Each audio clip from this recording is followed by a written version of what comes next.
Hi everyone, this is Airier, and this is going to be the top 5 women of Destiny. Now, this is a completely subjective list. These choices are my own, and I will give my reasoning, and I will show why, and I'll even offer a video of pictures of them. So, things are happening.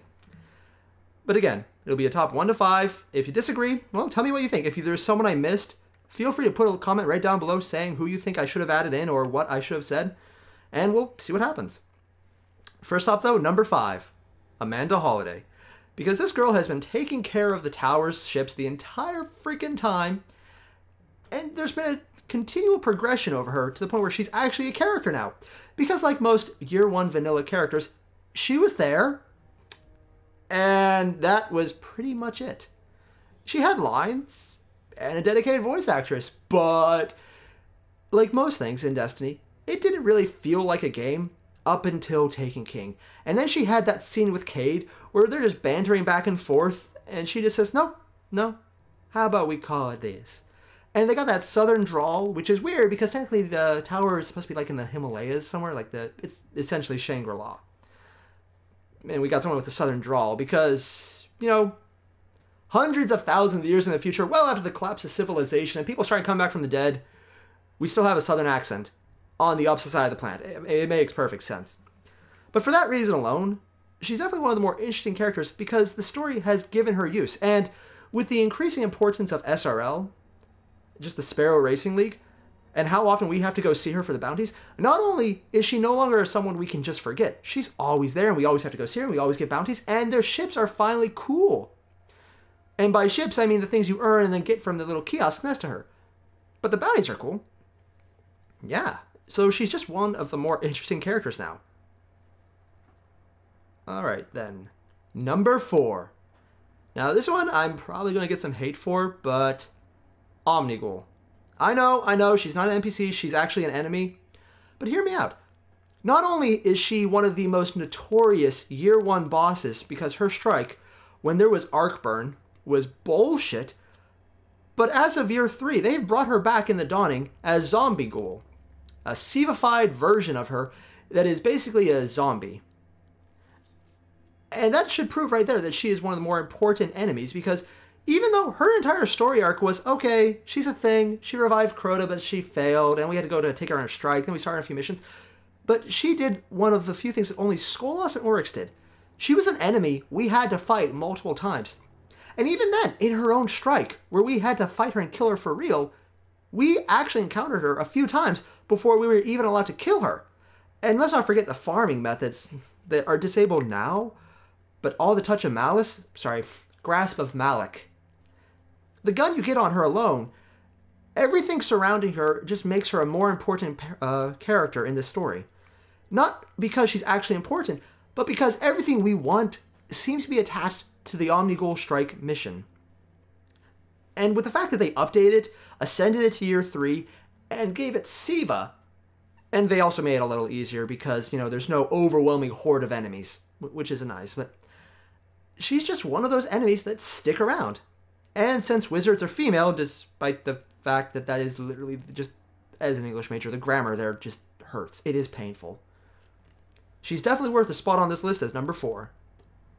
Next up, we have number 3, the Exo Stranger. Now, I was actually considering making her an honorable mention, but she is literally the focus point of Vanilla Destiny, which is not actually a point in her favor, but they made a point to bring her in, they had her have lines, and she's one of the people that we actually have quite a lot of speculation about. When you really look into it, there's people wondering if this might actually be the early version of Oryx, the Vex version of Oryx they made that tried to beat him, which failed horribly, but somehow it escaped, and this is actually young Oryx.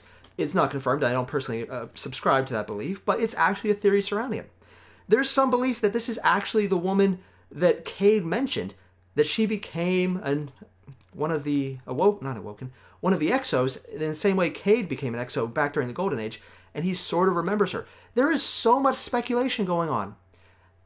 And because she was associated with Vanilla Destiny, we might never get her, so the mystery might very well remain up until, well, forever, because Bungie doesn't look like it's going to be touching anything on Vanilla.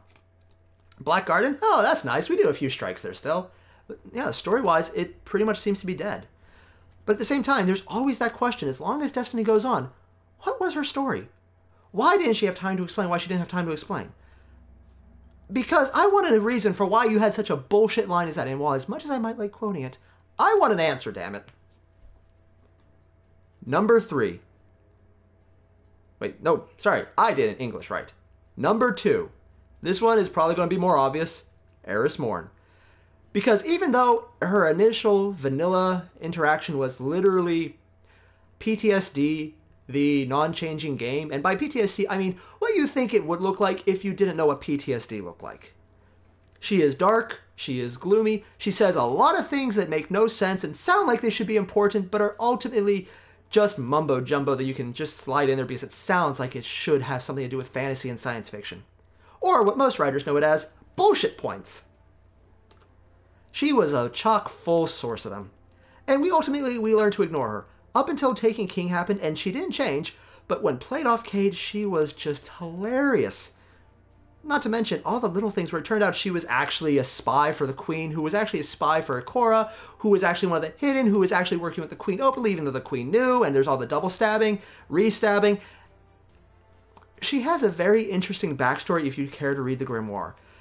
And some of it was actually touched in-game at the end of Taken King's main story mission. At the end of Regicide, she's the one who gets the little sword piece out of Oryx's blade. Lightstealer, I think it was. And it is just so interesting when you see her. She's become a huge hit with the fans, just in straight fan art, which I'm going to put on here. And she just sticks around, and she's so memorable. She is one of the faces of Destiny that if you see it, it's like, oh, hey, that's Destiny. There's a few people like that. Cade, definitely Zavala now, because with the blue hair, lack of hair, the head, he sticks around. But there's a few people, it's like when you see it, you know what you're looking at right away. Even someone who doesn't really know Destiny will recognize, oh, she's the chick from that game. Not bad for someone who came in from vanilla Destiny, which, yeah, she was from the first expansion too, and they had a lot of issues. It might not have been the best expansion. And to be fair, at this point, Crota's End Raid is a glorified strike. But she's still interesting, and she managed to ascend beyond the fact that everything she was designed for is already irrelevant.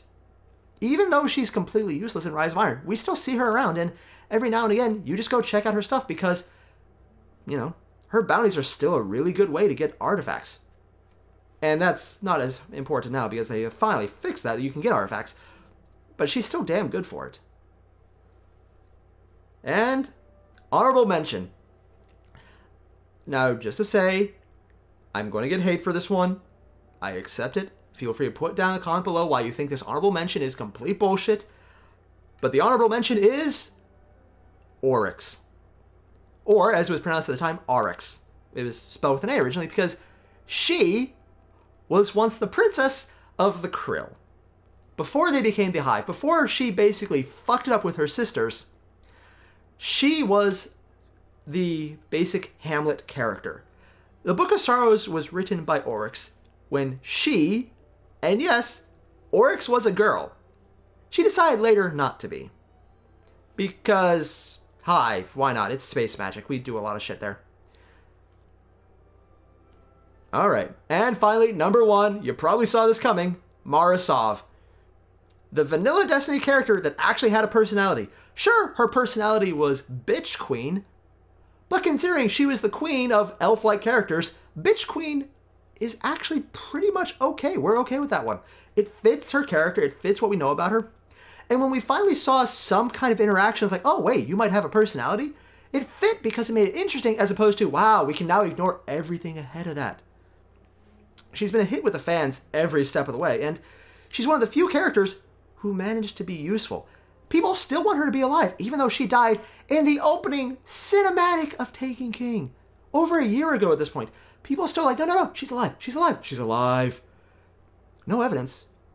Who knows though? Maybe she is. Maybe we'll see her in Destiny 2.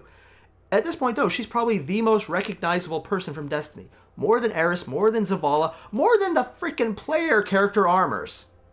She is the face of this game at this point. And everyone knows her. It's like, oh hey, yeah, that's Mara Sov. That's the Queen of the Reef. She's the Queen of the Awoken.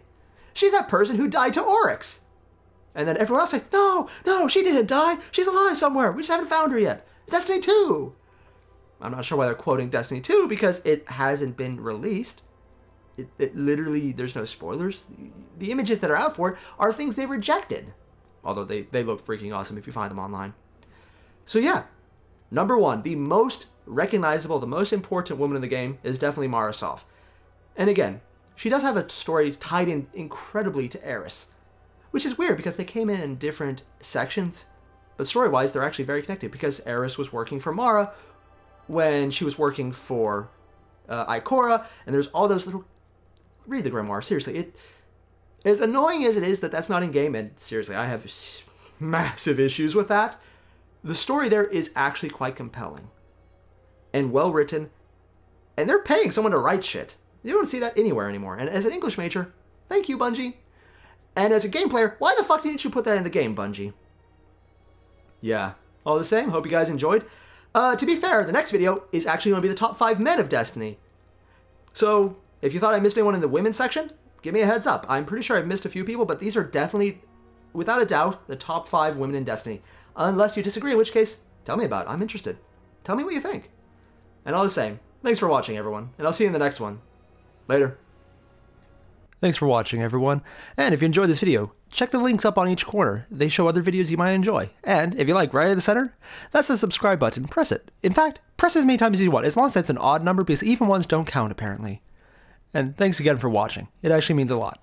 Hope you enjoyed. Later.